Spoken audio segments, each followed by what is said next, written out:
Faith Evans, you used to love me. So I know that I said that I had done all I could here about this whole Monique situation, but over the weekend, her and her husband released a video where I was doing the interview and I detailed my daughter's sexual trauma. Monique has taken that video and perverted it for her own uses. She decided to add her own narrative.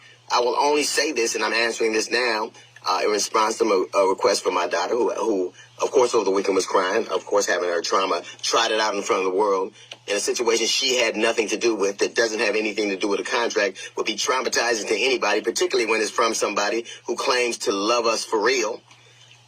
But she proceeded to talk about how I let a man touch my child, which nothing could be further from the truth.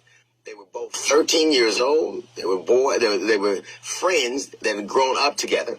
She told me about it years later, and when she told me about it, and this is something I lament to this day, denied that I said, well, you know, that's what kids do. Now, that was my estimation of it. It was not her interpretation of it. She was hurt by that. And I will never forgive myself for not, A, believing her, and B, handling it the way I did. But for Monique, A, to put a man in that room, which never happened, and B, to bring up sexual trauma in an argument that has nothing to do with what you're talking about, is unconscionable. My daughter Tyler addressed it, my daughter Ryan addressed it with her in a letter. And the thing that I was most proud about in the letter is not only that she held her head high, because she's supposed to. The other thing is she said there are legitimate things you could have gone after my father about, because my children know exactly who I am. They know that I'm not perfect. They know that I'm flawed. And none of them would have a problem with you assailing things that are really true. But you and your husband putting a man in my daughter's room, and that is not what I said, and weaponizing it and using in a trite argument shows exactly how low you are. You are a monster. You literally are. You didn't play Precious. You didn't play Precious's mother. You let her out.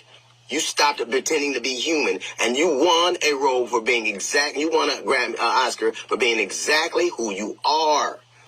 Who says they love women and are there for women and protect the babies and would trot out someone's sexual trauma just to use in an argument? I don't know anything about you. I know that what happened to you when you were a child, what happened to you when you were growing up, those things are traumatic to you, and I would never bring them up.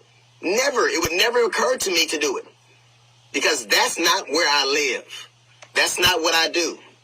You have had this argument or this show be about everything. It was about a contract. It was not. It was about an insult on the radio station, on my radio station. The question never aired. You know it never aired. And you continue to have this. And then you have the temerity to answer my daughter's letter with an invitation to come on my show. I will never let you on my show. Never. We will never talk to my children.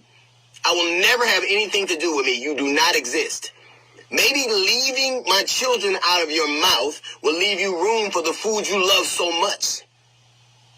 Look, you can continue to do whatever you want to me. That is fair game. I'm in this business. For you and your husband to continue to do things like this, you have already, first it was a contract. You've attacked everything. The dog, my wife, now my children. Enough. Enough. You do not exist to us. You don't get to break my family. You don't get to do that. I don't know if you ever had a man who loved you as much as I love my children.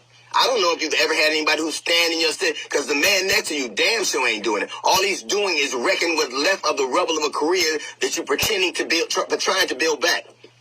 Leave my children alone. Stay with me and we're fine.